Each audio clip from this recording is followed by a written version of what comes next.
नमस्कार उज्जैन, मैं हूं आपका दोस्त हेमंत सेन, लेकर आया हूं आपके लिए आज दिन भर की ताज़ा खबरें। आइए चलते हैं आज की खबरों की ओर। आज के इस बुलेटिन के प्रायोजक है इंद्रालय हाईलैंड, शहर की प्राइम लोकेशन पर प्लॉट्स और मकानों की शानदार श्रृंखला। CHL अपोलो अस्पताल के सामने हरी फाटक रोड, उज्जैन। तो देर किस बात की, आइए इस गणेश उत्सव में करें अपने घर का सपना पूरा। सिर्फ 21,000 रुपए में बुकिंग। उज्जैन नगर निगम की परिषद का कार्यकाल गुरुवार को समाप्त हो गया है।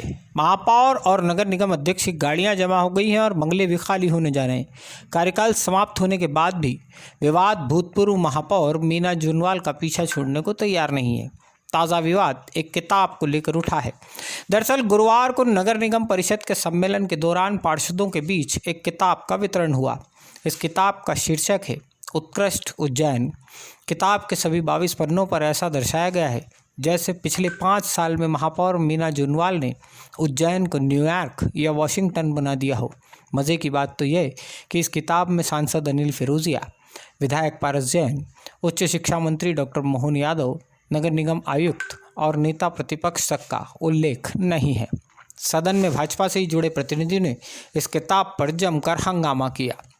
सांसद प्रतिनिधि शिवेन तिवारी, विधायक प्रतिनिधि रजत मेहता, पार्षद विनीता शर्मा, संजय कोरट और अन्य तो अध्यक्ष के आसंदी तक पहुंच गए।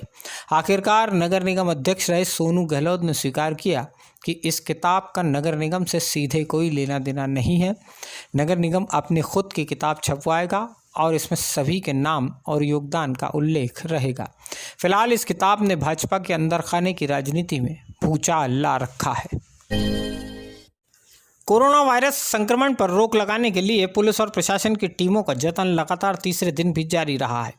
इस बार लोगों को मास्क पहनने और सोशल डिस्टेंसिंग का पालन कराने के लिए पुलिस और जिला प्रशासन के अधिकारियों ने कमर कस ली है। शुक्रवार को भी पूरे दिन अलग अलग चौराहों पर मास्क नहीं पहनने वाले लोगों के चालान बनाए गए और जिन्होंने चालान नहीं बनवाए उन्हें अस्थायी जेल माधव कॉलेज में भेज दिया गया। इस पूरी प्रक्रिया में कुछ जगहों पर विवाद भी हुए। जूना सोमवारिया इलाके में भी शुक्रवार दोपहर एक ऐसा ही विवाद हुआ। लालबाई फुलबाई क्षेत्र में रहने वाले रवि पिता नंदकिशोर सोलंकी बिना मास्क लगाए जूना सोमवारिया रोड से गुजरे थे।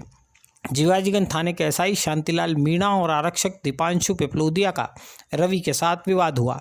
एसआई और आरक्षक ने रवि को गिरफ्तार करने के लिए उसे गाड़ी में बैठाया। इसी बीच हाथापाई में रवि के सिर में गहरी चोट लग गई।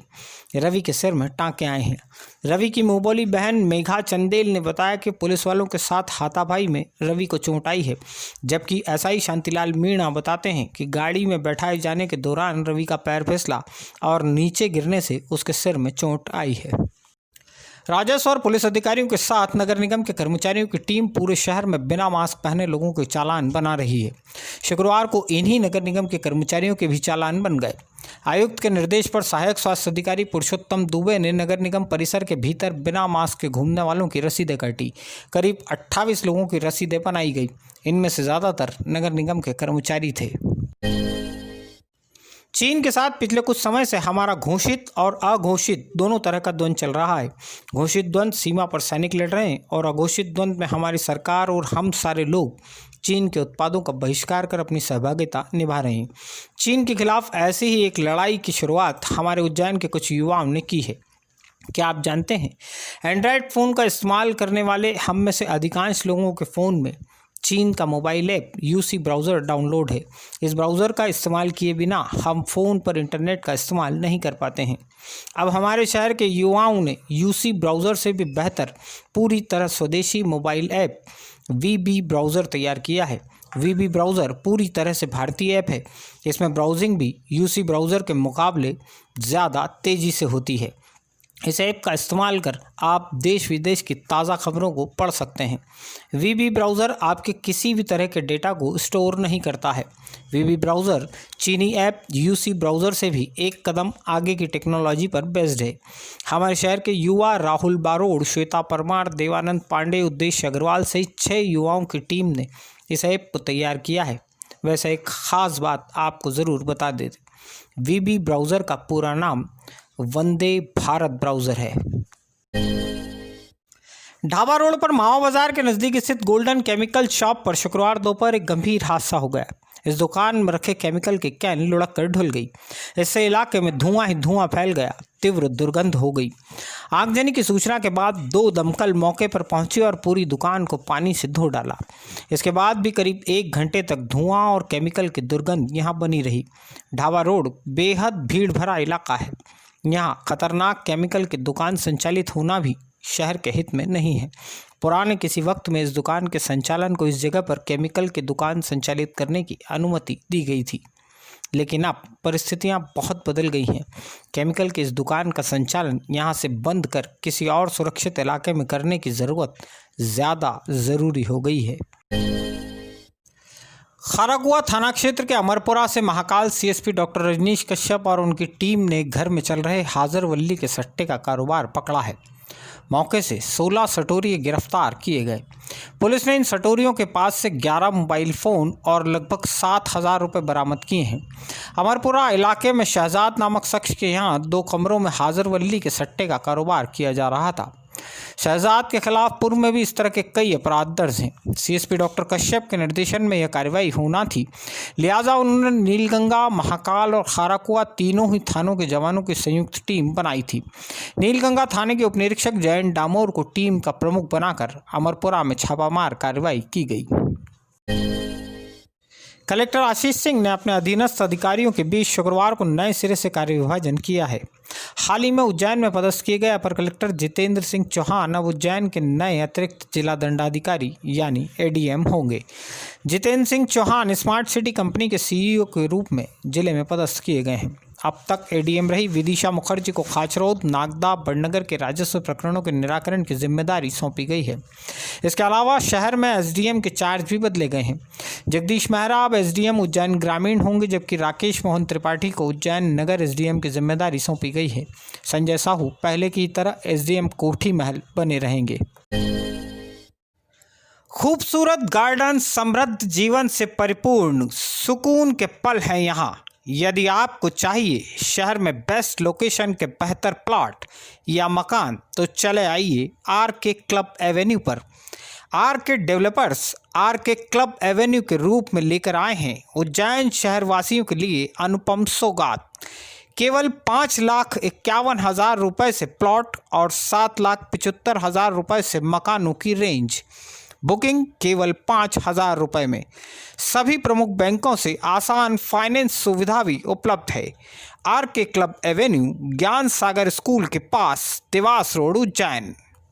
चिंतामण बाईपास पर भागसीपुरा निवासी युवती की मैजिक से टक्कर मारकर हत्या करने वाले 3 आरोपी संजय ध्रुवे, पंकज उर्फ भोला और उमा शर्मा को महाकाल पुलिस ने गिरफ्तार कर लिया है। इन तीनों की गिरफ्तारी पर 5-5 हज़ार रुपये का इनाम घोषित था। हत्या का मुख्य षड्यंत्रकर्ता सुखविंदर कनूजा पहले ही गिरफ्तार हो चुका है और उसे जमानत भी मिल गई है। पवासा थाना क्षेत्र के ताजपुर में कलयुगी बेटे राहुल मकवाना ने अपने ही बूढ़े पिता गोवर्धन लाल की डंडे से जमकर पिटाई कर दी।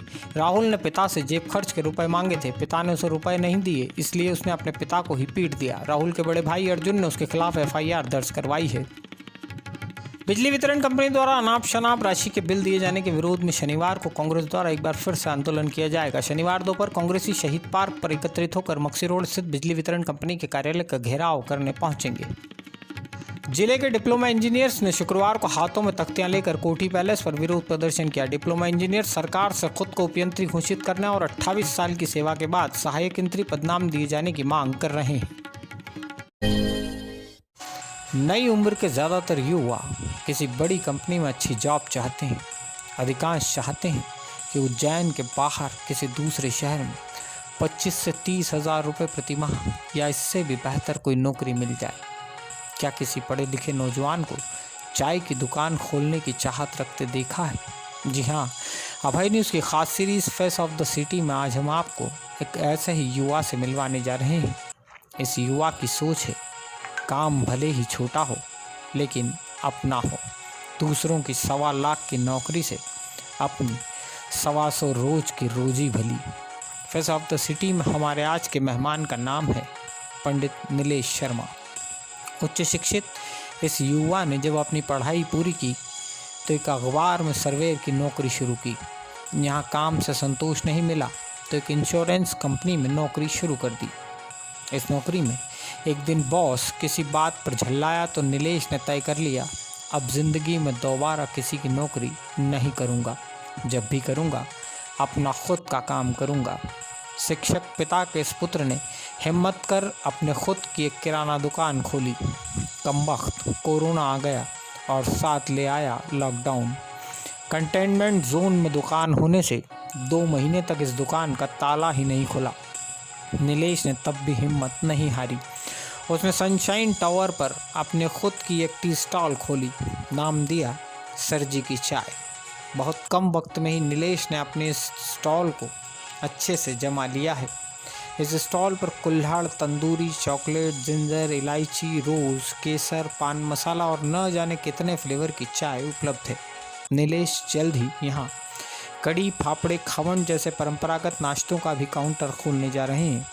आप सोच रहे होंगे नीलेश शर्मा की इतनी लंबी कहानी हमने आपको आखिर क्यों सुनाई। दोस्तों, काम कभी छोटा या बड़ा नहीं होता, इरादा छोटा या बड़ा होता है। अगर मन में पक्का इरादा है तो बस प्रण करो और अपने लक्ष्य की ओर बढ़ जाओ। रास्ते खुद ब खुद तैयार होते चले जाएंगे। नीलेश शर्मा जैसे युवाओं के संघर्ष की दास्तां हमें यही सीख देती है। शुरुआती दौर में मैंने बचपन से ही मैं ब्राह्मण परिवार में पैदा हुआ और जब बचपन से ही पंडिताई और ब्राह्मणों में गुजरा हुआ। पंडिताई की कुछ साल, उसके बाद कुछ एक नया करने का विचार था मन में कि जिससे अपने नाम की एक छाप हो मार्केट में, तो कुछ नया करने का विचार था। इस बिजनेस को आगे तक ले जाना है और भी जगह और भी ब्रांचेस डालनी है। ये नाम जाना चाहिए आगे, सर जी की चाय थोड़ा लगना चाहिए सुनने में भी। सर जी ही क्यों चुना? सर जी इसलिए कि मेरे पिताजी भी प्रिंसिपल है और मुझे भी सब सर ही सर बोलते हैं, तो इसलिए ये नाम को आगे तक ले जाना है। अभय न्यूज़ के बुलेटिन को आप लगातार लाइक और शेयर करते रहें। आपकी कमेंट्स का भी हमें इंतज़ार रहेगा। कल फिर हाजिर होते हैं ताज़ा खबरों के साथ। तब तक के लिए मुझे आज्ञा दीजिए। जय श्री महाकाल।